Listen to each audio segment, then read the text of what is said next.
노벨 문학상을 수상한 영국의 극작가 조지 버나드 쇼는 이런 말을 했습니다.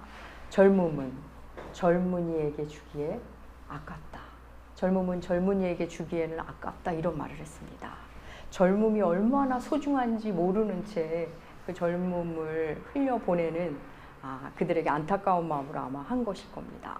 젊음이 얼마나 아름답고 귀한 것인지를 그렇게 역설적으로 말합니다. 이 말은 젊음을 헛되이 보내지 말라는 경고가 되기도 합니다. 헛되이 보낸다. 여러분, 뭔가 어떤 것이 보람이 없어지고 남는 게 없을 때 우리는 헛되다는 표현을 합니다. 헛된 것만큼 우리 마음에 고통을 주는 것도 없는 것 같습니다. 수고를 많이 치르면 치렀을수록, 희생이 많으면 많을수록 우리는 헛됨이 두려워집니다. 헛됨이 우리에게 고통을 줍니다. 젊음은 젊은이에게 주기에는 아깝다. 하나님의 은혜를 그리스도인에게 주기에는 아깝다. 성경을 그리스도인에게 주기에는, 교회에 주기에는 아깝다. 그리스도를 그리스도인에게 주기에는 아깝다. 이런 말은 물론 없습니다. 이런 말은 성립이 안 됩니다. 본디 복음은, 은혜는 죄인에게 주어지는 것이기 때문입니다. 오늘 본문은 이렇게 시작합니다. 하나님의 은혜를 헛되이 받지 말라. 헛되다, 무가치하다는 겁니다. 처음부터 무가치한 것에는 헛됨을 느낄 게 아예 없습니다. 희생이 많을수록, 수고가 많을수록 우리는 헛됨이 두렵고 싫습니다. 하나님의 은혜를 헛되이 받지 마라. 이 말은 하나님의 은혜를 헛되이 받는 사람이 있다는 겁니다. 하나님의 은혜를 헛되게 하는 우리의 삶이 있다는 것을 이미 그 안에 포함하고 있습니다. 사도 바울은 고린도 교회를 향해 지금 너희들이 하나님의 그 놀라운 은혜를 헛되이 보내고 있구나라는 말을 이런 진술로 하고 있는 겁니다. 하나님의 은혜, 분명히 하나님의 은혜가 임했는데 그 은혜를 허투루 보냅니다. 그 가치를 알지 못합니다. 여러분, 하나님의 은혜의 중심에는 무엇이 있습니까? 우리는 은혜라는 용어를 굉장히 많이 씁니다. 말씀을 읽고 말씀을 들을 때 은혜 받았어요. 은혜스러워요. 이거는 많은 은혜의 그 얇은 층을 얘기하는 겁니다. 진짜 은혜의 중심과 핵심에는 우리의 구원 사건이 있습니다. 십자가 사건, 예수 구원, 예수를 통한 구원 사건이 바로 은혜 중에 은혜입니다. 우리는 예수 십자가를 믿음으로 받아들이면 구원받았습니다. 여러분, 구원은 신앙의 시작입니다. 출발입니다. 구원은 끝이 아닙니다. 이제 막 시작하는 겁니다. 구원받았다는 것은 우리의 신분이 변화됐다는 겁니다. 신분의 변화는 일회적으로, 단회성으로 이렇게 우리에게 주어지는 거지만 신분답게 살고 그 의미를 알아가는 것은 평생이 걸립니다. 그래서 구원받은 그 이후, 이런 표현은 맞기도 하고 사실은 조금 아쉬운 말입니다. 왜냐하면 우리는 신분의 구원 이후에 평생을 구원의 여정, 구원의 서정을 살기 때문입니다. 신분의 구원은 그렇게 일회적으로 일어나는 거지만 구원은 평생 이루어지고 자라갑니다. 구원이 어떻게 자라고 구원 속에서 우리가 무엇을 만나는지 우리 주님이 직접 말씀하셨습니다. 요한복음 10장 10절 주께서 하신 말씀 함께 우리 읽겠습니다.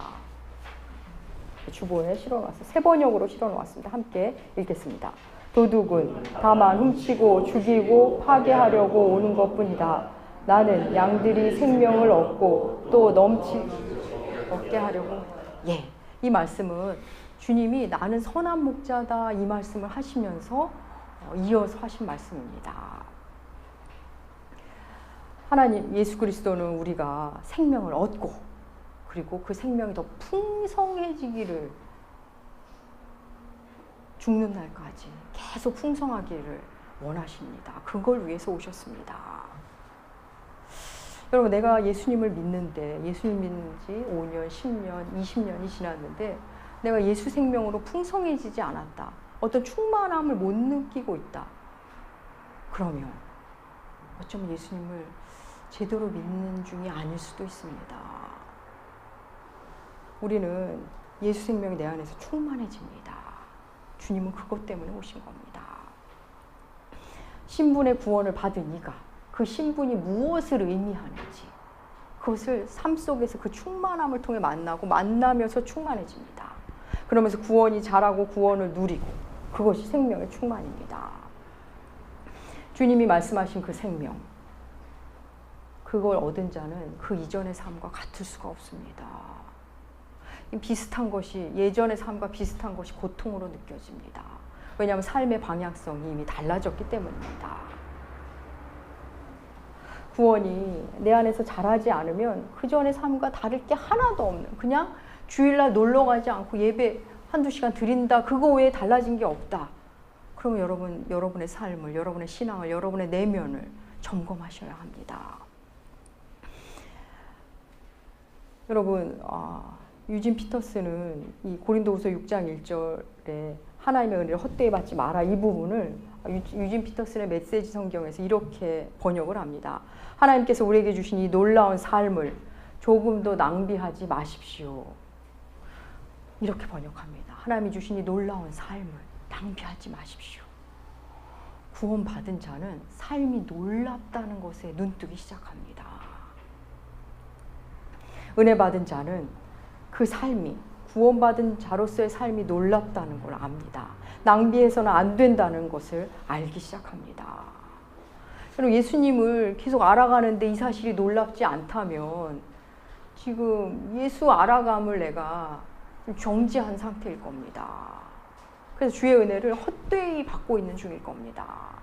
여러분, 오랜 시간 열심히 운전을 했는데 졸음도 쫓고 힘들게 앉아서 안전하게 운전을 몇 시간 했는데 바퀴가 헛돌고 있다면 여러분 어떠시겠습니까? 그저 제자리 걸음이라면 어떠시겠습니까? 그야말로 헛된 수고가 됩니다. 헛수고.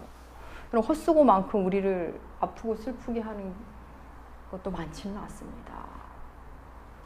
사도 바울은 갈라디아 교회에 편지 보내면서 이런 말을 한 적이 있습니다.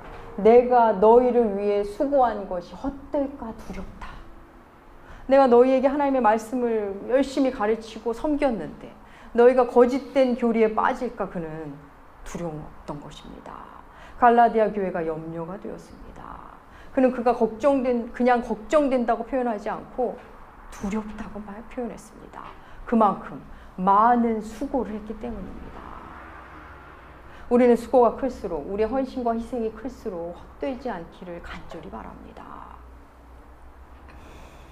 여러분, 예전에는 음주운전이 범죄가 아니었습니다. 그냥 술을 먹고 아무나 운전을 했습니다. 아무렇지 않게. 모두 그렇게 살았습니다. 그런데 미국의 한 어머니가 술 먹고 운전한 음주운전자의 차에 아이를 잃습니다. 딸 아이를 잃었습니다. 엄마는 너무 슬펐습니다. 그리고는 음주운전을 하지 못하도록 법으로 만들어야 한다는 생각이 들었습니다.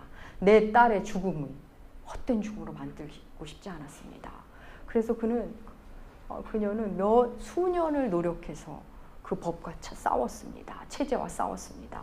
음주운전을 하지 못하도록, 음주운전이 범죄임을 법으로 만들기를. 그리고 그 어머니는 성공했습니다. 그래서 그녀가 속한 그 주에서 음주운전을 범죄화했고 법으로 금지했습니다. 그리고 미국 전역으로 퍼졌고 지금은 전 세계적으로 음주운전은 범죄입니다. 범죄로 선고합니다. 내 아이의 희생이 헛되지 않기를 원했던 한 어머니의 노력이 그 결과를 낳은 것입니다. 그 어머니는 슬픔을 가슴에 안은 채 그 일을 해냈습니다. 너무나 아프고 힘들었지만 내 아이의 희생이 헛되지 않게 하기 위해서 그 일을 했습니다. 엄마의 바람대로 딸의 희생이 헛되지 않았습니다. 사랑하는 여러분, 하나님은 자기의 아들을 잃으신 아버지입니다. 하나님은 아들의 죽음이 헛되지 않게 하나님 자신이 하십니다. 예수의 죽음은 헛되지 않습니다. 하나님이 기어이 하나님의 열심과 성실로 그렇게 하십니다. 그럼에도 하나님의 수고와 열심을 헛되게 하는, 헛되게 만들어버리는 힘이 놀랍게도 우리에게 있습니다. 하나님의 은혜를 가벼이 받고 값싼 은혜로 만들어버리는 힘이 우리에게 있습니다. 그리고 하나님은 그 사실을 하나님과 함께 일하는 자들을 통해 계속 말씀하십니다. 오늘 본문 1절에서 하나님과 함께 일하는 자로서 너희에게 말한다. 바로 이것입니다. 하나님의 마음을 아는 자들, 그래서 하나님과 함께 동역하는 자들을 통해 하나님은 계속 이 말씀 우리에게 지금까지 전해주십니다. 그럼 하나님의 은혜를 헛되이 받는다는 의미가 정확하게 무엇인가 우리는 궁금해집니다. 그 의미가 2절에 나와 있습니다. 우리 2절 말씀 함께 읽을까요? 여러분의 성경에 보고 읽으시면 되겠네요. 주보에는 못 실었습니다. 함께 읽겠습니다.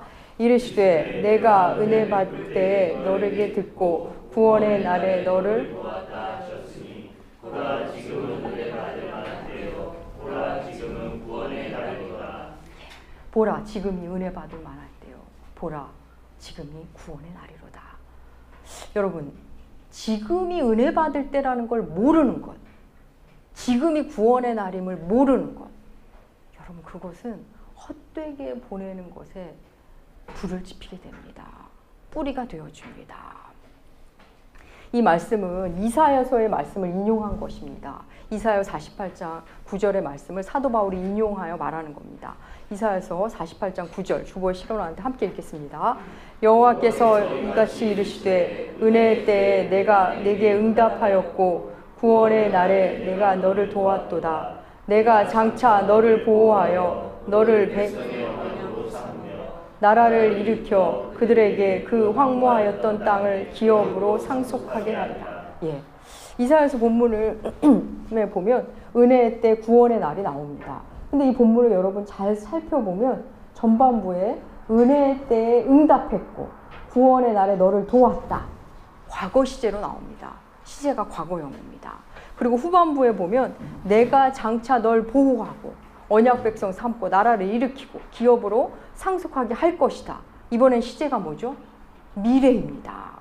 그래서 앞부분은 과거에 주께서 하시니 후반부는 하실 일로 과거와 미래의 시제로 언급하는데 사실 이 번역이 조금 아쉽습니다. 좀 더 정확한 번역, 정확한 시제로 번역한 새 번역으로 그래서 실어 놓았는데 우리 새 번역으로 실어 놓은 거 여러분 주보에 있습니다. 다시 한번 읽겠습니다. 주님께서 그의 백성에게 이렇게 말씀하신다. 너희를 구원해야 할 때가 되면 내가 너희에게 은혜를 베풀겠고 살려달라고 부르짖는 날에는 내가 그 간구를 듣고 너희를 돕겠다. 내가 너희를 지키고 보호하겠으며 너를 시켜서 뭇 백성과 언약을 맺겠다. 살던 땅이 황무해졌지만은 내가 너희를 다시 너희 땅에 정착시키겠다. 예. 이번에 세번역을 자세히 보면 구원의 때가 되면 내가 은혜를 베풀 거고 너희를 도울 거고 언약을 맺을 거고 너희를 정착시키겠다. 모두 미래 시제로 나옵니다. 이게 좀 더 정확한 번역입니다. 사도 바울이 이 이사야의 예언을 인용해서 말합니다. 이사야가 말한 그 구원의 때가 되면 은혜의 날이 되면 하실 일을 기록했던 그 이사야의 말, 이사야가 말한 그 미래의 그 때가 바로 지금이다. 이렇게 선언하고 있는 겁니다. 지금이 은혜 받을 때, 지금이 구원의 날. 이사야가 말한 그때가 지금이라는 겁니다. 여러분, 이 지금은 그럼 언제일까요? 고린도 교우들이 받아들인 그 지금은 언제일까요? 예수가 이 땅에 오셨고 십자가를 지고 부활하셨고 그리고 그 예수를 믿는 그때. 고린도 교인들에게는 지금 고린도전서 이 편지를 받는 그때입니다. 그렇다면 우리에게는 그 은혜의 때 구원의 날은 언제입니까? 지금 이 말씀을 읽고 듣는 그 모든 시간이 지금입니다. 3년 전에 내가 읽을 때 그 시점에 이걸 읽었으면 그때가 구원의 때입니다. 지금 여러분이 읽고 들을 때 바로 지금이 구원의 날이고 은혜 받을 만한 때입니다. 그러면 성경을 읽지 않는 자, 말씀을 전해 듣지 못하는 자에게 은혜의 때는, 은혜의 때, 그 지금은 언제일까요? 그들에게는 이 지금이 없습니다.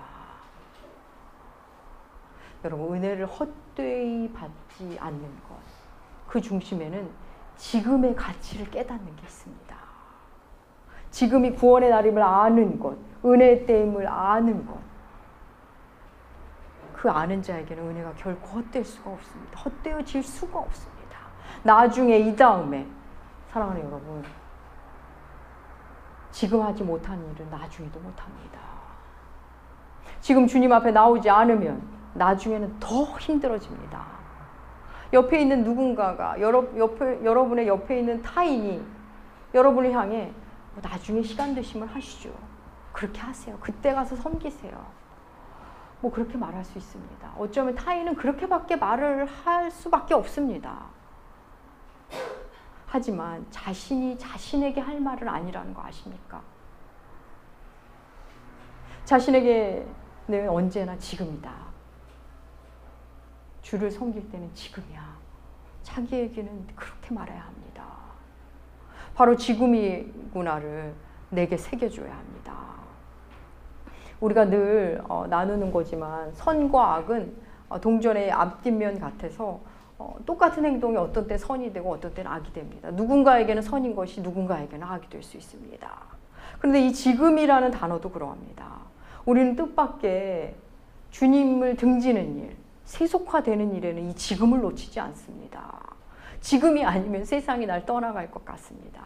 지금이 아니면 재미를 못 볼 것 같습니다. 그래서 우리는 뜻밖의 주님을 등지는 일에 이 지금을 놓치지 않고 삽니다. 오늘 바로 지금 주님과 멀어지기를 선택합니다. 오늘 바로 지금 더 게으르고 좀 더 미루고 그러면서 세상으로 들어갑니다. 지금이 아니면 세상이 날 떠날 것 같기 때문입니다. 그래서 예수 그리스도는 언제나 내일로 밀려납니다. 내일부터, 나중에, 다음에, 무엇이 되면 그때 가서. 여러분, 요한복음 10장에서 말하는 그 풍성한 삶이 어떤 삶입니까?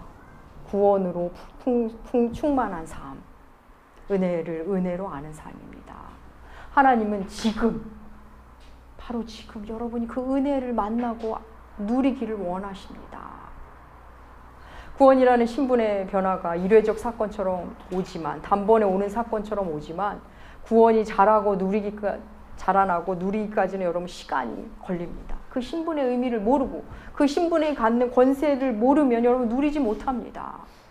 우리가 구원이 자라고 누리는 과정에는 그 사실도 알아야 하고 지적으로 동의도 해야 하고 그리고 결단도 필요합니다. 확신도 필요합니다. 더 잘 확신하기 위해 흔들림도 필요합니다.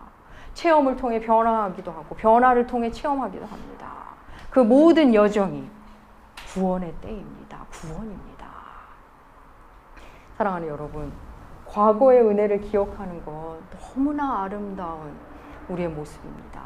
또한 앞으로 만날 미래의 은혜를 기대하는 것, 이 역시 너무나 깊고 아름다운 신앙입니다. 그런데 과거의 은혜를 기억하는 것은 결국 지금의 나의 신앙이 깊어지게 하는 역할이 있습니다. 미래에 주실 은혜를 기대하는 것 역시 지금의 나의 신앙을 견고히 하게 할 때 은혜가 있습니다.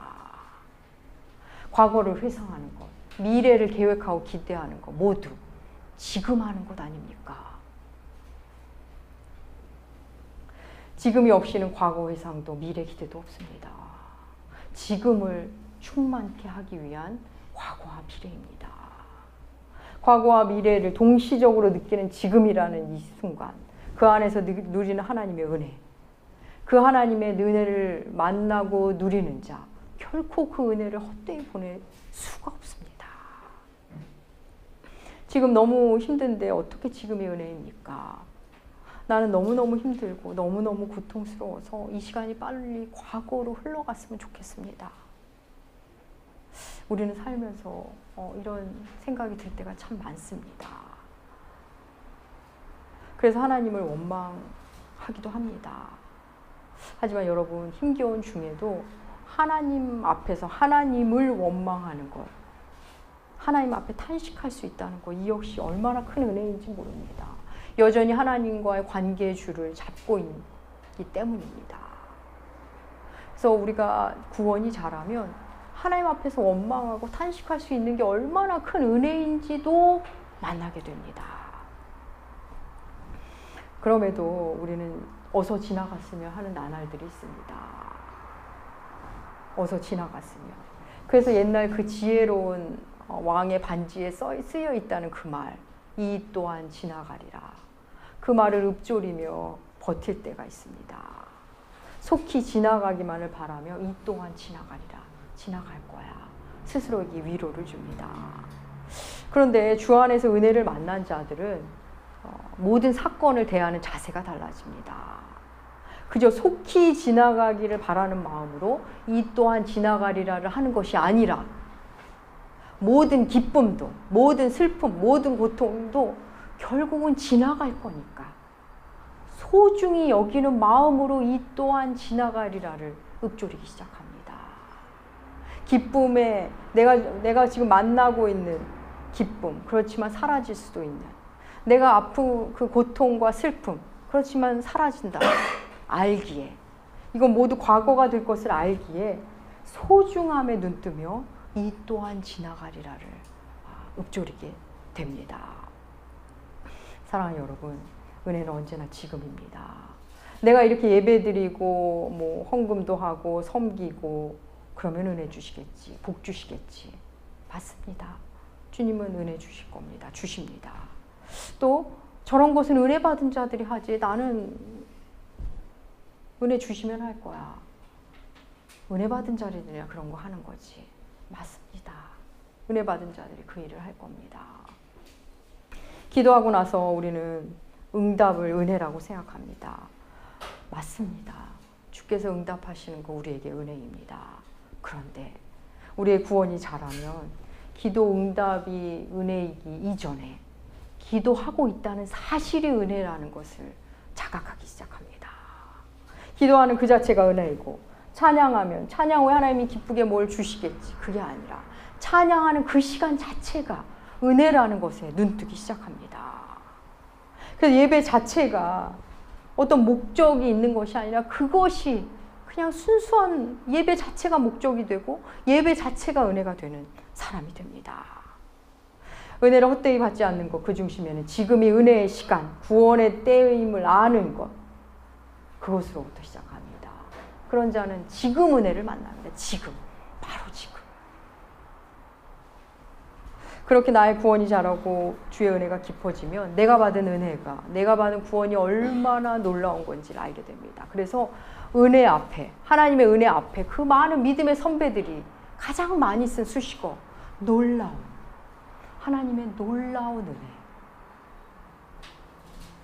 그 의미를 알며 놀라기 시작합니다. 은혜, 그레이스, 그 앞에는 어메이징이 가장 어울리다는 것에 동의하고 알게 됩니다. 사랑하는 여러분, 지금입니다. 지금이 은혜 받을 때요, 지금이 구원의 날입니다. 우리에게 주어진 모든 지금을, 내가 만나는 모든 지금들은 하나님의 은혜의 조각들입니다. 물론 우리가 모를 때조차도 하나님의 은혜의 파편이 우리에게 옵니다. 우리가 주님을 모를 때도 주님은 우리를 보호하시고 은혜를 주셨습니다. 여러분, 오병이어의 기적 이후에 남은 떡을 주께서 거둬들이라고 말씀하셨습니다. 그래서 거둔 양이 얼마다 이렇게 기록되어 있습니다. 예수님은 은혜의 조각들이 널브러져 있는 것을 용납하지 않으셨습니다. 사랑하는 여러분, 우리 삶의 지금이라는 은혜의 조각, 그 현재성, 그 조각의 귀함을 만나면 큰 그림이 보이기 시작합니다. 전체 그림이 보이기 시작합니다. 사랑하는 여러분, 왕년에 받은 은혜 너무나 기쁘고 감사합니다. 하지만 그리스도인은 왕년의 은혜로 살기에는 존재의 변화가 계속 역동적으로 일어납니다. 우리의 존재가 벅차도록 계속 변화합니다. 그리스도인, 미래의 상급만 바라보며 살 수는 없습니다. 상급만 바라보고 미래만 바라보고 가기에는 현재의 시야가 은혜 안에서 계속 바뀌고 각도가 바뀌기 때문입니다. 지금의 은혜, 지금의 예수, 지금 예수를 만나는 자만이 미래의 예수, 영원의 예수를 만나게 됩니다. 내가 지금 얼마만큼 성장하고 얼마만큼 구원이 잘하고 있는지 그 지점에서 예수를 만나는 자, 그 은혜 속에 있는 자, 그 사람만이 영원 속의 예수를 만나기 시작합니다. 사랑하는 여러분, 왕년에 예전에 그때는 은혜를 헛되게 만드는 말입니다. 언젠가는 미래는 은혜를 헛되게 만드는 말입니다. 하나님, 저에게 은혜를 주세요. 은혜를 베풀어 주세요. 저를 불쌍히 여겨주세요. 주님의 은혜면 제가 살겠습니다. 끼리에 일레이손, 긍휼을 베풀어 주소서. 그 기도하는 그때가 은혜의 시간입니다. 사랑하는 남은교회 교우 여러분, 지금이 은혜 받을 때이고 지금이 구원의 때입니다. 여러분이 만나는 매 순간, 지금이라는 순간 속에 머물며 매 순간 속에서 예수 그리스도 그분을 만나시는 여러분들 되시길 축복합니다. 기도하겠습니다. 하나님 아버지, 주님의 은혜, 그 놀라운 은혜를 지금 만납니다. 바로 지금이 영원이라는 것, 주의 영원이 지금으로 우리에게 온다는 것 알게 하여 주시옵소서. 바로 오늘이, 바로 지금이 은혜의 때요 구원의 날임에 감사하며 주님께 찬양 올려드립니다. 우리에게 지금을 허락하신 우리 주 아버지께 감사드리며 존귀하신 예수님의 이름으로 기도합니다. 아멘.